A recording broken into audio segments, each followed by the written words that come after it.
Rap is out of control. My man K Born's in the place though. And K, let's talk about what you got going on now. You got the nonprofit joint jumping off. Yeah, I got a nonprofit organization called I Am My Community. Mm-hmm.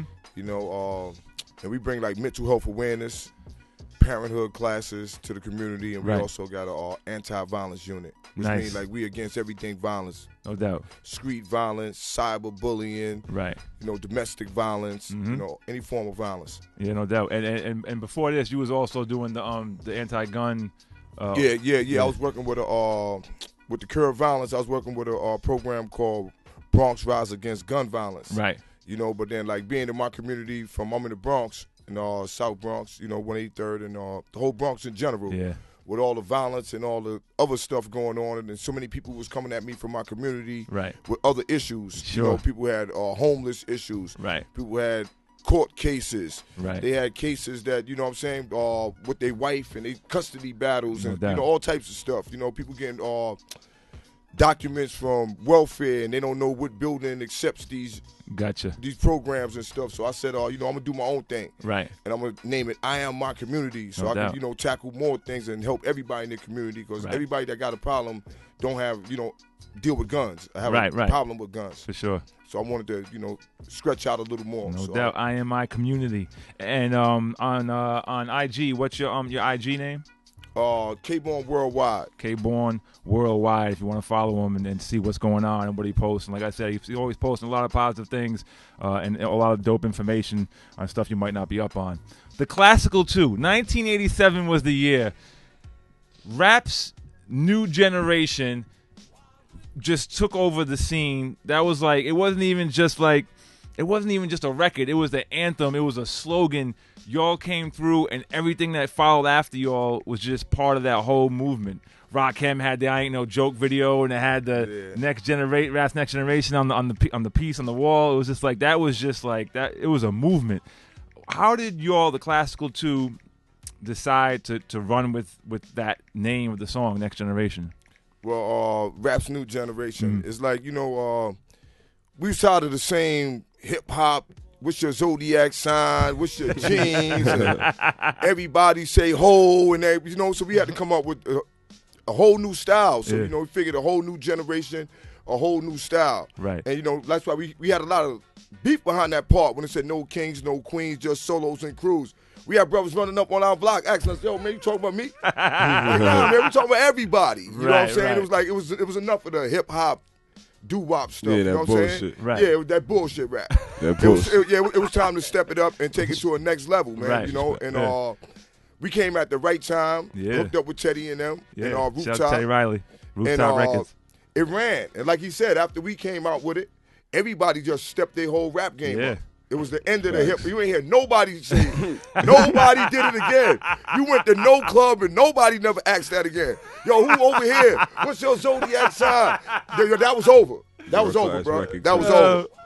That's horrible. Yeah. So now, did you have any closer beef? Because on Rooftop, they also had Kumo D. Yeah. So he was from that, even though he was like the elite of that era. He was still from that era. Was there any tension between y'all and Mo? Nah. We never had no beef with Mo D and none of them. You know, we had a lot of, we had Heavy D and the boys was down with us. Yeah. Then we had Cool Mo D and them. We had Cool Ron the Assassin. We had Tony T. We're going to talk about Tony T as well. So we had so many different groups there, but we all got along. You know what I'm saying? But we all we did was battle each other all day long. That's all we did. So we couldn't wait to get there to battle. Yeah. It's real. And all day long, that's all we did was sit there and battle. So everybody knew everybody was nice. But we all battled each other every day. What was the dude's name that ran the label? Like Greg or something? Gusto ran the label. Really, you know, Gus, Robert Wells, who also owned the Rooftop. And all that. But then Greg Marius, who run the Rucker and all that. Greg, you know, he like the second-hand man, so he played a big part in it too. Gotcha. Yeah, because I had met Tony and what was the female that was down with the clique back then? I can't remember her name, but they was I met them down south. They did a little tour. A little tour, yeah. And, but I was on tour with them too down south. Yeah, I was down there too. Yeah. Yeah, I was down there with them on tour, man. Yeah, but Tony T was my boy, man. You know what I'm saying? He had a lot of potential. Yeah. And he got killed real early, man. You know, he got killed young, man, before his first album even came out. Yeah, that's crazy. He was from Polar Grounds. Okay. So he got killed right over there. You know, he was a real young kid, man. Yeah. And to make, you know, what's so crazy is one day, like about 2 years ago, I was walking down the block. Yeah. And I seen this kid, right. and I just looked at the kid, and I kept walking. So then I seen the kid like 2 weeks later, right. and for some reason I was following him. And I caught myself like, why is you follow this kid, man? Right. And he turned around too. He turned around. He was like, yo, what's up, man? You know me? Right. And I was like, nah. I said, yo, but you look like this dude I know named Tony. Right. He said, yo, my name is Tony too. And that was Tony Tone's son, man. That was his son. That's crazy. That happens to me all the time. Man. Yeah. Dead serious, man. I had Tony Tone's son, I had old ladies do the same crazy. thing. Like, you like this Guy Fisher dude? And I'd be like, yeah, that's hilarious. That's man. So that was crazy, man, to get to meet. That's how I met Tony Tone's son. Wow. That is so ill. That is so ill. Rest in peace, Tony T. And then what happened to your partner, LeBrew? Rest in peace to LeBrew, man. You know, in 1993, he had gotten into church hard, the Seven Adventist Church and all that. And then he had got a little cold. He didn't want to go to the hospital, man. He was believing in the church was going to heal him. And him and his moms was in it at the same time, so it was kind of hard. They're trying to get him, and his mom's pulling him into it too. Like, nah, I'm telling you, you're going to get healed. Right. And the brother died. Wow. Man. You know what I'm saying? Turned from a cold to the flu to pneumonic, and that's then he died, man. You know what I'm saying? So I was sick with it because, and then they didn't tell me because I wouldn't. He'd have had two choices. Yo, bro, either I'm calling the ambulance or we gonna drag you up out of here to the hospital. So by the time that they did tell me, I was like, yo, man, you know what? Tomorrow I'm going to his house. That next day he died, man. Wow. That same, I never got to make it there. Wow. Yeah, that's crazy. That's crazy. Yeah. And then as classical too, how many releases did y'all actually end up putting out? We put out Rap's New Generation. We put out She's a Freak Dog. Right. We had New York is on Fire. Right. We had a couple of joints, man. That, you know, and then I messed that up, man. You know what I'm saying? I was running around in the streets at that time. Teddy Riley, what was it like?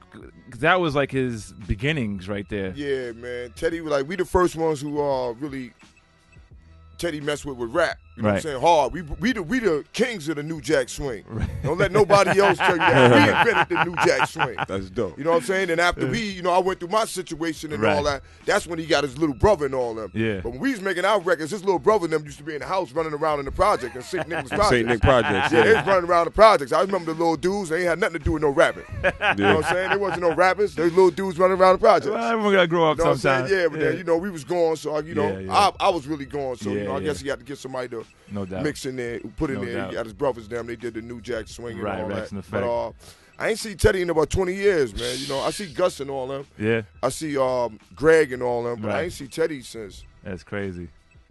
The longest. I ain't seen Teddy about 20 years, man. That's crazy. Yeah. That joint right there, though, it was, you know, it still holds on. You know what I'm saying? Still holds up to this day as a classic joint from the classical, too. Yeah, they still playing in all clubs and all that. They still playing on the radio. You know, sampled, all that. I still be doing some shows and all that too, man. You know, so that's the whole thing about music. They need to make a requirement that all up and coming rappers, man, listen to you and Premiere show at least once. That's a fact. Before you do anything, word, don't get on the mic, don't do nothing. Yeah. Listen to Clip Show, listen to Premiere Show. Yeah. Get a feel of what hip hop is, and then come out and do your thing. I totally agree, man. You know what I'm saying? Because brothers are tearing hip hop up, man. Let's start a petition. Let's do it. Yeah, you know what I'm saying? With it, man. Look, hey, yo, look, too. I came up here today, man. I was like, man, listen. Bro, like, listen, I'm about to turn to R&B, man. It's getting crazy out there, you know? But at least it's good to be up here and hearing some real hip hop again, man. You know? Yes, sir. Yes, sir. 877. It's getting better though. 604-4746. I mean, you know, we always there's more than enough stuff that's out there. It's just that a lot of people don't know. Nah, they're not playing it, man. They're not playing this on the street at all. Yeah, it's hard to discover. You know, that's all on the street, man. Facts, man. But that's not our listeners. Our listeners know what's up. In my community, they got the Close Rikers Island campaign in Manhattan with the Just Leadership, where we're going to be running the Close Rikers Island campaign in the Bronx for all the people that their family affected through the Rikers Island, you know. So we're going to be running that in the Bronx. And everybody, you know, the kids need something, man. We got jobs. We got jobs with furrows. We got our mental health awareness classes. Like I said, we got parenthood workshops, classes. Whatever the kids need, man, you know, we there. We there. You know, you need help with the program. You need help with anything, just get in contact with us and we're going to reach out, especially the brothers that came out of jail and the sisters, man. Y'all need a suit. Y'all need some clothes. Y'all need to get in the shelter. Whatever you need, just get at us. That's why the definition is I am my community. No doubt. So just look for us and all. Shout us out. K-Born.